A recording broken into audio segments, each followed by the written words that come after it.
He was an Intel physicist. He had stock options in Intel. Therefore, indeed, he got to retire at, I believe, 34. What he did was he started to put up a chair on the beach and basically read technical papers on economics, and also cyberpunk novels. Cyberpunk is a genre, and typically it plays out in some kind of dystopian future where the internet has evolved to offer like a parallel reality. The internet was new. They recognized that the internet was potentially going to be a really big deal, but they had two visions for it, or at least Tim May most specifically had two visions for it. In one version of the future, there would be no strong cryptography available, and that would mean that the internet would evolve into this panopticon nightmare. Yeah. Where everything you do online, every website you visit, every message you send, every transaction you make can all be monitored, analyzed, and censored. Even with strong cryptography, we're still largely there to some extent, right? I mean, Edward Snowden really blew the lid off this thing.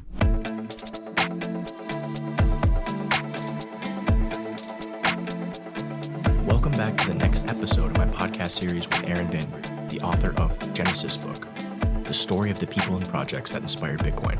Today, we're going to talk about the Cypherpunk movement. Aaron, let's start off with Tim May, right? So reading your book, I learned a lot. He was an expert engineer essentially for Intel. He solved this huge, I think it was called the alpha particle problem. Basically got extremely wealthy off of that, and it's allowed him to just have time to sit back. Tell us about Tim May. Yeah, so he was an Intel physicist, and he had stock options in Intel, and therefore indeed he got to retire at, I believe, 34. He was in his 30s, and he retired. And what he did was he moved to a California beach town, and he started to put up a chair on the beach and basically read technical papers, read papers on economics, and also cyberpunk novels. So for context, cyberpunk is a genre, and typically it plays out in some kind of dystopian future where the internet has evolved to offer kind of like a parallel reality for the protagonist of the story, most importantly of all. There's a couple of examples of this: True Names, Snow Crash, and the internet has sort of evolved to become like a 3D version where people kind of have their avatars and live a more free life than in a dystopian reality. Have you read any of these books? I did the two I just mentioned. I read so True Names and Snow Crash. I read. I think the third really famous one is Neuromancer. Which I didn't read, but the first two I read. And okay, so he was reading these papers and these things, and we're talking now like early 90s, and the internet was also just coming up, and he actually wanted to write a cyberpunk novel himself. He wanted to write a sort of cyberpunk version of Ayn Rand's Atlas Shrugged. Yeah. So Atlas Shrugged, which I did also read. In Atlas Shrugged, it takes place in a version of the United States where essentially communism is taking hold, and then the most productive members of society, entrepreneurs, etc., they basically decide to quit and set up their own kind of mini city in a mountain range somewhere. And it is a little bit sci-fi-esque that I believe they have some sort of shield protector system to keep them to stop people from finding them. In any case, he wanted to write a book with sort of a similar message, but in a more cyberpunk style. He was one day visited by Eric Hughes, which was a friend of his, and Eric Hughes had worked at DigiCash in Amsterdam. So David Chaum's digital cash startup in Amsterdam. Eric Hughes worked there for a short stunt, but only for a short stunt because he didn't like how Chaum was running the business. Specifically, he was unhappy with Chaum, and DigiCash was focusing very much on sort of hardware components to make offline digital cash payments, while Eric Hughes really thought they should just focus on, getting the cryptography right, like building the system itself. And so he thought the focus at the company was a bit off. So he quit there, he went back to the United States. He was American, like Tim May, and he visited Tim May because Eric Hughes was also thinking of maybe moving to that coast town. He was basically going to go house hunting with Tim May, or at least he was staying there. But as he met Tim May, they got to talk about the internet and specifically about the breakthroughs that had been happening in the field of cryptography. So we discussed in a previous episode that there was the breakthroughs of public key cryptography, of remailers, Merkle trees, like all of this stuff was happening. And Tim May and Eric Hughes were very interested in this. And they started to talk about what that would mean if these technologies became available. So again, the internet was new and they saw the potential of the internet. They recognized that the internet was potentially going to be a really big deal. But they kind of had two visions for it, or at least Tim May most specifically had two visions for it. So in one version of the future, there would be no strong cryptography available. And that would mean that the internet would evolve into this panopticon nightmare. Yeah. Like this dystopian version of the internet where everything you do online, every website you visit, every message you send, every transaction you make, it can all be monitored, analyzed, and censored. This Orwellian 1984 version of the future. And I think even with strong cryptography, we're still largely there to some extent, right? I mean, Edward Snowden really blew the lid off this thing. And imagine the breakthroughs now coming in the next, 5 to 10 to 15 years with AI. All this data, this treasure trove of data, every message you've ever sent, every conversation you've ever had, even if it was 20 years ago, something that, you've changed as a person since then, it can go back and analyze all that data. I think Chaum speaks about this a little bit as well. It's important to point out, too, that all of these different people that, whether they're extropians or high-tech hayakians or even David Chaum, who might not subscribe to any of those things, he's a cryptographer, or Ralph Merkle, you can see the connections between all these people. Eric Hughes, for example, connected to DigiCash and David Chaum, and now he's talking to Tim May and establishing the Cypherpunks. So there's this web of connection between all of these things. Right. And to throw one more name in there was also Phil Salin, who was a friend of Tim May as well. So Phil Salin had been discussing with Tim May his idea of AMIX, right? The information marketplace. Now, Tim May thought this was interesting, but he had a slightly different vision for it. So when Phil Salin was talking about it, he was talking about AMIX as a way to cut transaction costs, right? I gave the example of the wine. You want to buy a bottle of wine. You want to know where the cheapest place or where the only place to buy it, perhaps, and then you pay someone online to figure that out for you, so you don't have to with costs, which saves you, time and therefore money. Okay. Tim May, he discussed this with Phil Salin, and he thought, this is interesting, but I see another application for this. Actually, the most valuable information is secret information. So it's information like state secrets or corporate secrets, trade secrets, like these kinds of things. So if something like AMIX exists, this is actually what people will use it for. Or maybe if AMIX, is controlled by Phil Salin and the regulator, the government knocks on Phil Salin's door and says, hey, you can't actually sell this stuff on your platform, shut it down or prevent it from being sold. Then Tim May said, well, but we got all these users, all these crypto tools available now. Someone will figure out how to do it in such a way that it cannot be shut down. So indeed, by using cryptography, encrypting messages, using remailer types of systems, so you don't know who's communicating with who, there will be an anonymous version of AMIX where people will buy and sell secret information. What he thought that would achieve is it would completely change how governments and how big corporations can operate. If you're a government and you can't keep secrets, military secrets, for example, that really undermines your ability to function at all. Same for corporations. If you're a corporation, then one of the big benefits you have over your competition is that you have secret information. You have trade secrets. You You have information that your competitors don't have, and that's why you can compete with them. So he foresaw that if this technology became available, then corporations can't be too big anymore, because either you're a big corporation and you have this trade secret and all your employees know about it, but then someone's going to be corrupt enough to sell it online, and then your secret is gone, and your advantage is gone. Or you can use the secret, but only on a smaller scale. So you got to keep your corporation smaller, so fewer people can leak it. And the same is true for governments. So he really saw it as a way to sort of limit the size of both states and corporations.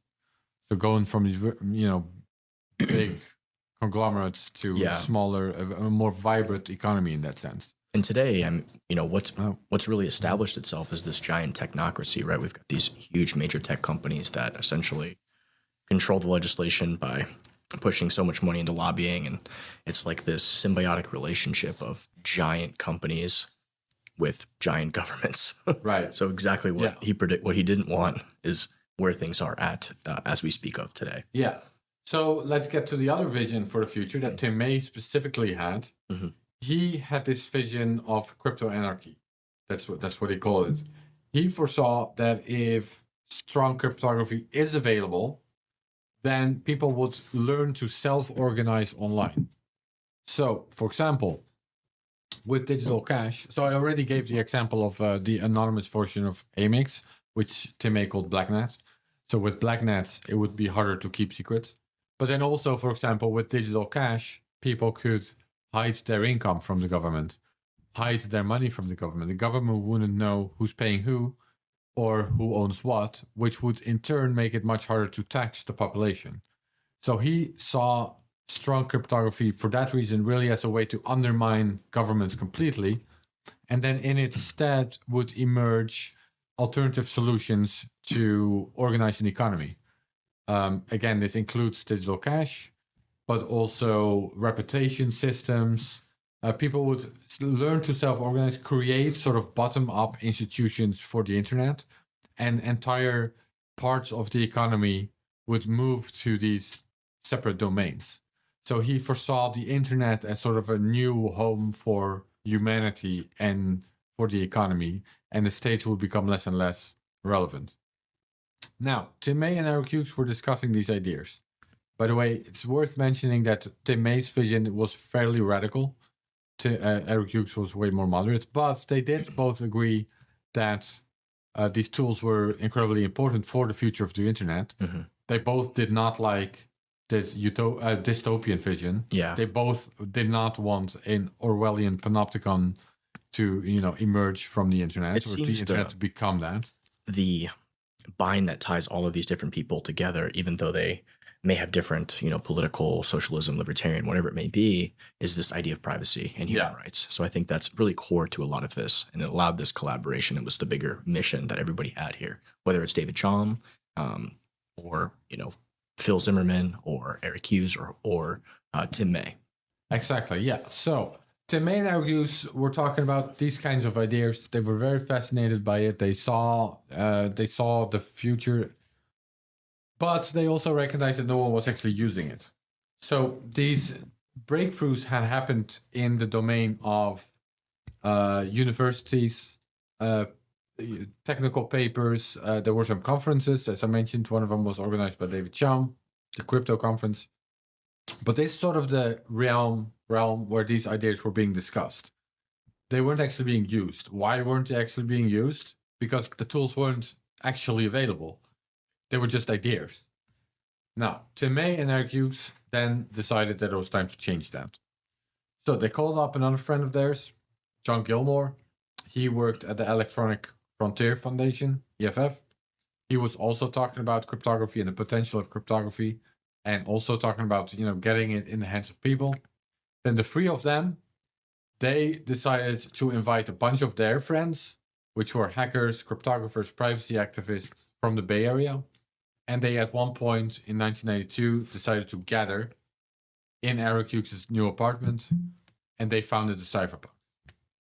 So the Cypherpunks, at first, was like 24 of privacy activists, hackers, cryptographers, and they set out to protect privacy in a digital age. At first, this was a physical meetup. At the first meetup, they were like playing crypto games. They were experimenting with like they were just using paper envelopes to sort of represent digital cash that we explained in an earlier episode. They were using bulletin boards. They were sort of playing out what these tools could do and how they could work. And then after the Cypherpunks were founded, they also they launched a mailing list. So the Cypherpunks mailing list. Now the Cypherpunks mailing list obviously was online. So now everyone in the entire country, the United States, or abroad in the entire world could subscribe to this mailing list and could join the conversation. So this mailing list really took off in the years that followed. At some point, there were like 2,000 subscribers to it, which again included hackers, cryptographers, privacy activists, but also journalists, CEOs of tech startups, etc. It became like a early internet phenomenon, if you will. And some pretty well-known people were on there. Julian Assange was on there. And then also a bunch of the people that worked on digital cash schemes, which we'll also get into, like Adam Back was there, Nick Szabo was there, Helvini was there, Tim May was there, a bunch of the so extropians, hackers, they were sort of all there. I believe maybe also like Mark Andreessen was there, Stephen Levy, like Wired reporter, was there. So it was as mentioned, it was sort of this early internet phenomenon where they would all discuss privacy tools and how to accomplish them. Shortly after they launched, so shortly after the Cypherpunks were founded, the United States government actually started to push back against strong cryptography. Most concretely, they banned the export on strong cryptography. So cryptography, until then, it was mostly used by like armies and Secret Service, free letter agencies, armies. These kinds of institutions were mostly using it, and cryptography, at least strong cryptography, was categorized as munition. When Phil Zimmermann, the creator of PGP, the first encryption tool, pretty good privacy, he published the code for that online. He published that on the internet, which of course meant that anyone anywhere in the world could download it. In other words, he was exporting it, in quote marks. And then he came under investigation. There was also the Clipper chip. This was a special chip for phones that the NSA developed. And they wanted basically all phone providers to include this in the phones they would sell. And then what it would do is it would encrypt the information of phone calls, of phone traffic, but it would have a backdoor for the NSA. And the Cypherpunks didn't like this idea at all.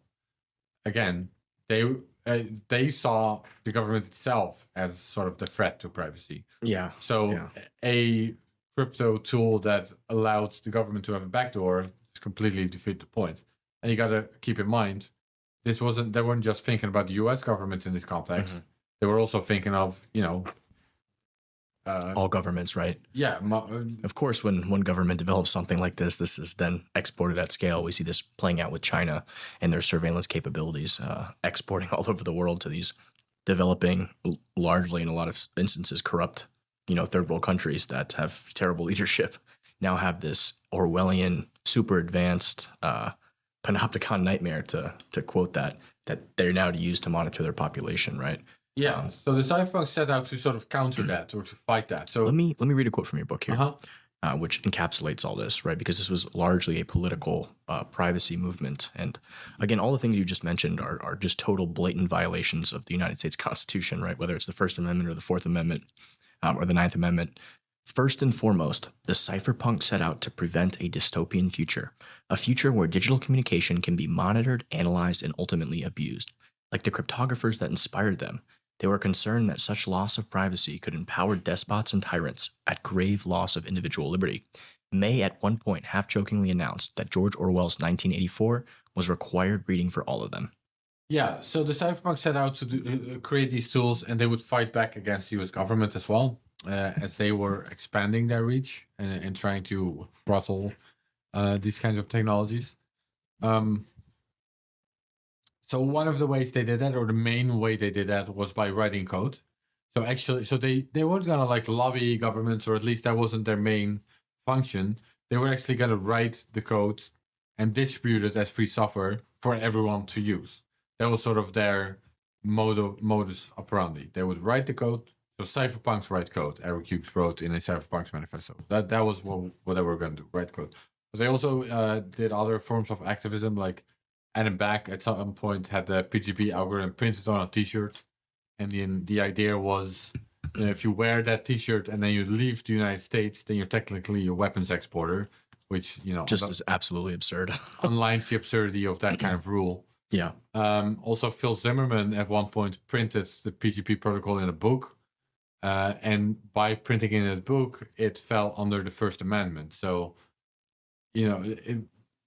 exporting books is allowed, but exporting strong crypto is not.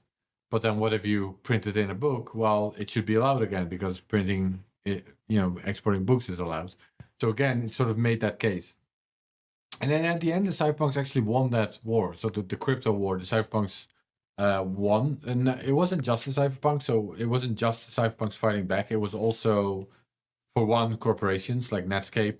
They were commercially harmed because they couldn't sell their software abroad, or at least they would have to create a weakened version of it, which they did. And then the Cypherpunks had a challenge to break that, which was done like within a day. Yeah, again, that was funny. Yeah.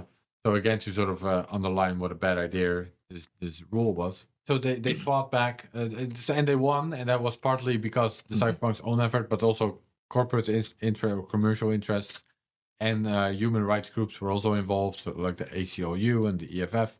So they were fighting back. But the Cypherpunks had sort of their own role. The Cypherpunks were sort of the radical arm of the crypto wars. Tim May at one point gave the comparison to like the Black Panthers in the civil rights movement. Mm-hmm. Like, while the ACLU and the corporate interests, they could, lobby and advocate their case in more established ways, the Cypherpunks would take the more radical route and just go and do it, just write the code and just distribute it. In any case, the combination of all of these groups kind of fighting back against this this export ban specifically ultimately did work. And I believe in 97, so a couple of years after it started in like 93, and then in 97 the export ban was lifted. So the Cypherpunks actually did achieve this goal. Now, as mentioned, the Cypherpunks set out to create or to protect privacy in a digital age, of which some had this even more radical vision of crypto anarchy, like Tim May. Not all of them did, but some of them did. And it is fair to say that it sort of attracted a lot of attention, and it did sort of got associated with the Cypherpunks themselves as sort of the most interesting aspect of it. But yeah, they would develop tools. So one of the things they would develop, of course, PGP. So Phil Zimmerman was building PGP. Alvini as well, by the way, who was the first big contributor to PGP. They would also develop remailers. So this was the thing that David Chaum designed, where people could email each other anonymously, or you wouldn't know who's emailing who, sort of obscuring metadata. And then a big part of their mission was to create digital cash. It's also worth mentioning that there was a lot of overlap between the extropians, and like a lot of the Cypherpunks were extropians, so they were also aware of this sort of Max Moore's vision for electronic cash. Mm-hmm. But electronic cash became a major part of the Cypherpunk goal. And as you read the Genesis book, I kind of go over the discussions they were having in this on these topics. So they were really trying to think of what is digital cash and what would it look like. So there was first the Chaumian idea, of course, of digital cash, which was mostly a technology developed for banks. So a bank would issue digital cash, but it would really be fiat-denominated cash, digital cash. So you had dollars or euros. Well, not euros yet. The euros only were introduced in 2002. But Deutsche Marks or Guilders or British pounds, or you had a fiat currency, and the digital cash was denominated in that. But as the cypherpunks were discussing digital cash, they also started to discuss other ways of doing it. So they were starting to discuss, whether digital cash should be backed or not. They were discussing different, and they had all kinds of different opinions on that, like to what extent it had to be backed. Some people thought it had to be backed, like the Chaumian model. Some of them thought it would maybe have to be backed for a little while, but then after a while that wouldn't be necessary anymore, kind of like how gold originally backed fiat currency, and then after a while gold just disappeared. They were discussing if it even should be considered cash itself. I should say if it should even be considered money itself, or if it's more like a money substitute. So they were having all these kinds of discussions, and they were trying out all these different ideas. And they were they started to experiment also with David Chaum's concept of digital cash. Now, as we mentioned in one of the previous episodes, they weren't really getting along with David Chaum because David Chaum had invented the technology, but he also patented it. And then what he released was sort of a version with kind of a backdoor to the privacy, right? Which we also discussed. So the cypherpunks wanted to build something stronger than that, something without that backdoor. And they just wanted to freely experiment. They just wanted to, they thought the best way to accomplish, to realize digital cash is to let people experiment with it. Let spontaneous order happen. Let, signals. Let technologists build their version of it. It's like Hayek's idea of free banking, right? Like, let's figure it out. Let's test things. Pretty much, yeah. And the cypherpunks, so the cypherpunks were unhappy that wasn't possible. Now, they did do it to an extent. So they did have a bunch of, they figured as long as we don't commercialize it, we can still experiment with it a bit. And they did. So there were like a bunch of Chaum-inspired digital cash projects that they played around with. One of them was called like tacky tokens. One of them was called, I don't remember all the specific names of the play currencies anymore. But yeah, there were like a bunch of them, and they all kind of work the same way, but with different tweaks and with different futures, or they slightly different, but they were all pretty close to Chaum's concept. So they started to play around with that as well. And to Chaum's credit, he never went after any of those. I mean, he never actually sued anyone for doing this. So again, it's kind of like the cypherpunks definitely thought that David Chaum would, if they would take it sort of commercial, if they would actually go and build this technology and try to get it, adopted, then they at least thought that David Chaum would probably come after them. David Chaum never did, at least for the play currencies. And when I spoke with David Chaum, he also said, or at least strongly suggested, that he wouldn't have done that in the first place. So, another matter of, we don't know who was right. But what is obvious is that the cypherpunks thought that David Chaum would do that if they had taken the digital cash system, or at least his digital cash design more seriously and tried to take it commercial. You briefly mentioned, we briefly talked about Ayn Rand's novel, Atlas Shrugged, and this concept of Galt's Gulch. Can you tell us how Tim May wanted to play this out in like a Galt's Gulch in cyberspace, how that influenced a lot of this thinking? Yeah, in a way, the sort of crypto tools, he saw the crypto tools as the way to achieve that. So it's a way to hide your economic activity from the government. So you can, build digital companies that offer digital products without the government knowing who you are, where you are, how much you're earning, how much you're owning. So it was really, he saw the internet as a place where you could build this parallel economy and live tax-free, essentially. Now, this was a somewhat controversial point. Not everyone agreed with this. First of all, not everyone, had this sort of libertarian streak that they wanted to achieve this even.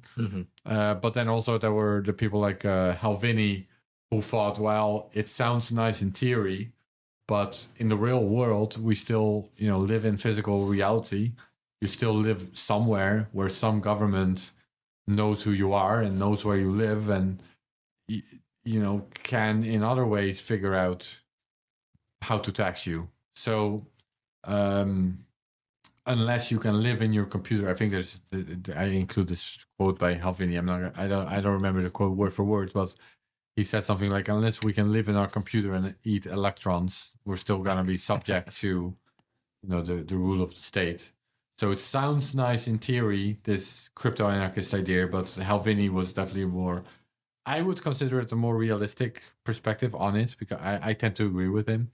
I think that even if cryptography can, free us from government control to an extent, I think at the end of the day, you still live in a country with a government, and if you're living in a big house with a fancy car, or whatever, like, they're gonna probably at some point figure out this guy's making money. Even if we can't see him making money, he is making money. So they're gonna figure out a way to tax you, even maybe real estate tax, maybe land tax, like some other form of tax, maybe. But anyways, that's Tim May's vision was really to create this Galt's Gulch. I'm probably mispronouncing that, but Galt's Gulch for cyberspace. Using cryptographic tools.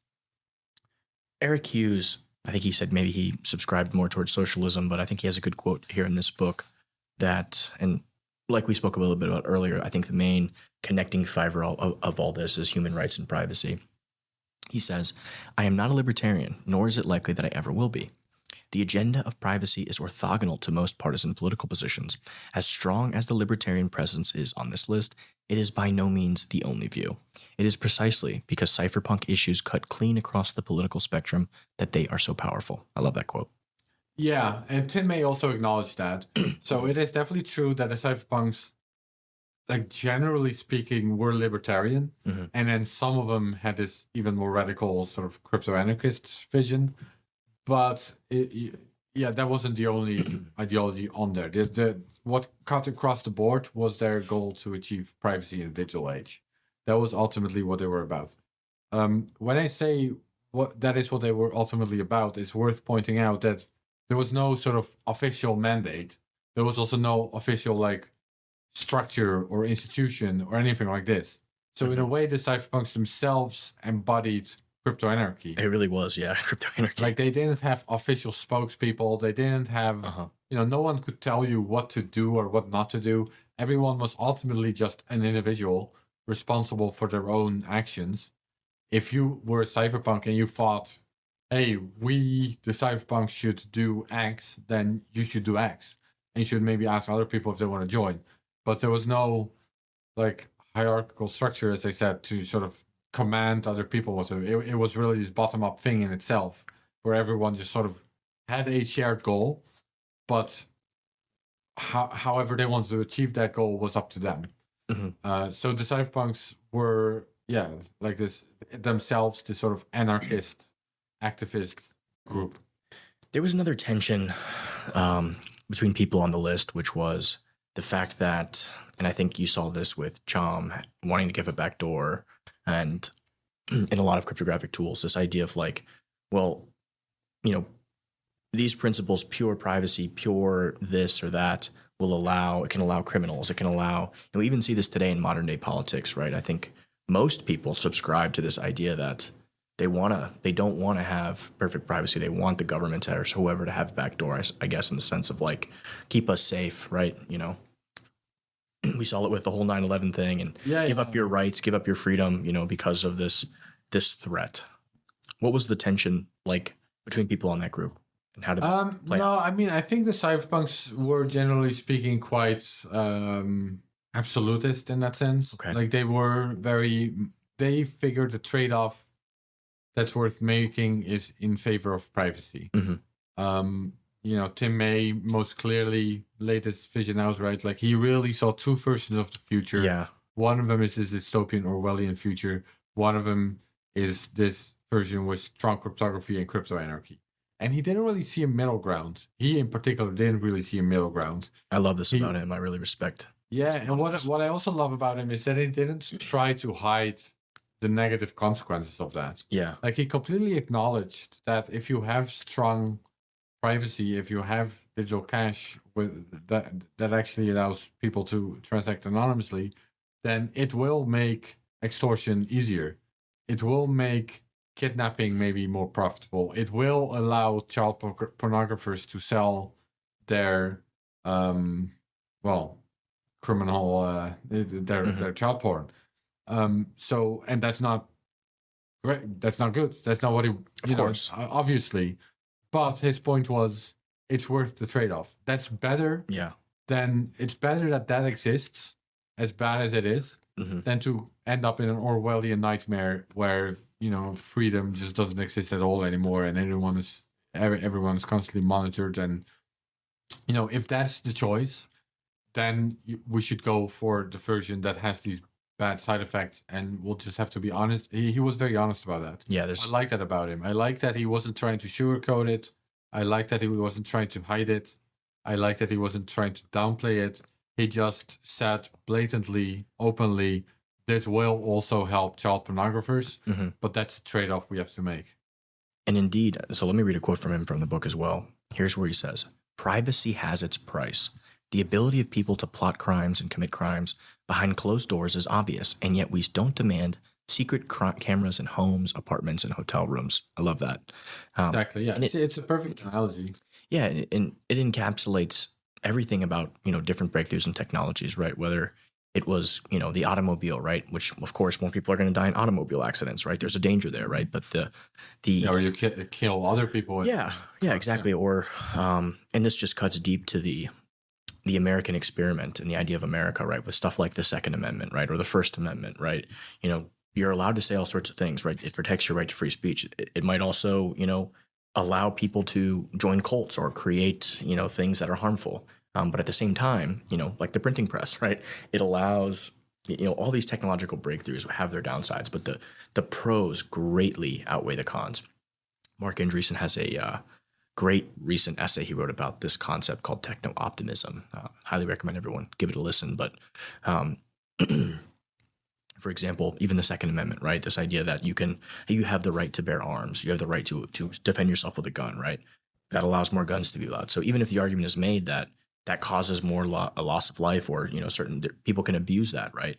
That's still, there's a trade-off between human liberty and freedom, and maybe ultimate safety or whatever it may be, right? Yeah, I mean, I'm not from the United States, of course. I live in a country where guns are indeed banned. Oh, really? But there is indeed a powerful idea behind the Second Amendment, which is that you can fight oppression, ultimately, right? That's ultimately the point there. So, yeah, I mean, cryptography can be seen in the same light. Like, that is the tool that people have to protect themselves. Absolutely. And that is worth the trade-off, even if bad people use it for bad reasons. Yeah, we have something here called the Fourth Amendment, which says the unreasonable searches and seizures, right? So in that line, cryptography just flows right very nicely with the Fourth Amendment. Tell us more about Phil Zimmermann and PGP. What is PGP? How did that come to be? PGP is basically an implementation of the RSA encryption algorithm. So we did go over that, right? So you use public key cryptography you use someone's public key to encrypt a message to them, and then they use their private key to decrypt it. And that's essentially what PGP implemented. So PGP was the first implementation of this type of cryptography. Let's talk about cypherpunk currency. So you mentioned a little bit all these competing systems, David Chaum, how they use some of his technology. We covered a lot of stuff. Yeah, I mean, one of the good things to mention there, one of the interesting things to mention there is maybe, so I mentioned that the Cypherpunks had different ideas on even what money is, and then definitely on how digital cash should work. One of the most interesting entries in that debate, I think, is actually Adam Back. So Adam Back is a cypherpunk from England, so he was not from California like most of the original cypherpunks. He was a postdoc at the University of Exeter at that point. Of course, I think many listeners will now know that Adam Back is currently the CEO of Blockstream and the inventor of Hashcash, which is used in Bitcoin. But he was, before that, he was a cypherpunk, and he at one point got annoyed by the lack of progress at David Chaum's startup, DigiCash. And he actually proposed at one point to buy the patent, just get these darn patents, and let's actually start a cypherpunk bank. That was sort of his first idea. And then a little bit later, he started to think of other ways to do digital cash. So there's this he at one point emailed the group, the Cypherpunk mailing list, with a number of features that a digital cash system should have. He shared on the Cypherpunk mailing list what a digital cash should look like, what an electronic currency should look like, and he proposed 6 features for that. Number 1, it had to be anonymous, so privacy preserving for both payer and payee. In other words, better than what Chaum had proposed. So if you're getting paid, you should be guaranteed privacy as well. Number 2 is distributed. This would make it hard to shut down. Number 3, have some built-in scarcity, so you can print more of it. Number 4 is not requiring trust in any one individual. Number 5 is preferably also usable offline. And number 6 is that it's reusable. So if you get paid, you can pay someone else again. So he proposed these features for a digital cash system. And then he also got to work on realizing that himself. I think we'll probably talk about that in a future episode. We'll talk about that in the next chapter. But let me read here. Any system that could offer these 6 properties would attract real value, Back foresaw, and would thus become an actual, unbacked digital currency. It sounded simple enough, perhaps, though the computer science postdoc knew it really wasn't. Some of the properties were difficult enough to realize even in the most general computer science context, while integrating them into a digital currency scheme would almost certainly be significantly harder. Successfully combining all 6 into a single system would be much harder still. Regardless, in true cypherpunk fashion, Adam Back didn't just talk about electronic cash, he wrote code. Yeah, so one of the nice insights of Adam Back, which I want to emphasize was far from obvious at that time, is that a digital cash didn't have to be backed by anything else. So was that Hatinga's idea? Because I think earlier on. No, Hettinga, that's how I pronounce it because Hettinga. It's a Dutch name. Yeah. But actually he's American, so maybe the way you're pronouncing is how he would pronounce it. But I'm just gonna stick to the Dutch pronunciation. So Hettinga, his idea was to have a digital cash that was at first backed by something. Mm-hmm. But then over time, people would learn to trust the digital cash on its own, and then the backend could just be pulled away, basically, and it would just continue to function. No, Adam Back was sort of unique in that he said digital cash doesn't have to be backed at all. Now, one of the reasons he thought that was because he was one of the people that was using Cyberbucks. Remember Cyberbucks? So Cyberbucks was this DigiCash play experimental version of digital cash. The very first cryptocurrency, as we called it. Yeah, so the one that had a cap of 100 million, or at least that was promised by DigiCash, until, of course, DigiCash went bankrupt and Cyberbucks disappeared altogether. So Adam Back was one of the users of that. As I mentioned in that episode, actually, he was selling his shirts that I just explained what these shirts were. He was selling these for Cyberbucks. So he had found that Cyberbucks, even though they were completely unbacked, still attracted market value. Yeah. Indeed. So now Adam Back, comes to the Cypherpunk mailing list. Mm-hmm. He describes these futures for digital cash, and he says, if it has these futures, people will just start to value it. It doesn't have to be backed. It can be just a digital thing that exists on the internet separately from any company or bank or whatever. And if it has these features, people will start using it and it will attract value. So this was a key insight. It was a very important insight that he sort of, as the first person, more or less, really thought it doesn't have to be backed. You can just create digital cash and people will value it. It's fascinating. The remailer, the Cypherpunk mailing list was almost like the spontaneous order of all these ideas forming, over time. And Hettinga, he was like this middle step, right? And he even draws this analogy from, evolutionary biology. I love this quote. Remember, proto-wings were evolved by pond-skimming insects so they could skim across ponds faster. Eventually, when those proto-wings evolved into actual wings, flying insects didn't need ponds anymore. So with that idea in mind, digital bearer certificates are going to have to interface with the book entry world of MeatSpace for a while in order to be convertible into other assets. So the evolution of these ideas, it's fascinating to see them over time as they evolve. And he was kind of like, the middle part, and then Adam Back took it to the next step. Yeah, indeed. So in this chapter, chapter 9 really sort of shows the evolution of digital cash ideas within the context of the Cypherpunk mailing list, and how these different characters were discussing these ideas, and how step by step they sort of got to the point where at least some of them thought digital cash can be this standalone thing that doesn't have to be backed by anything specifically Adam Back post that. Let's wrap here, and then next time we'll talk about Hashcash. Do it.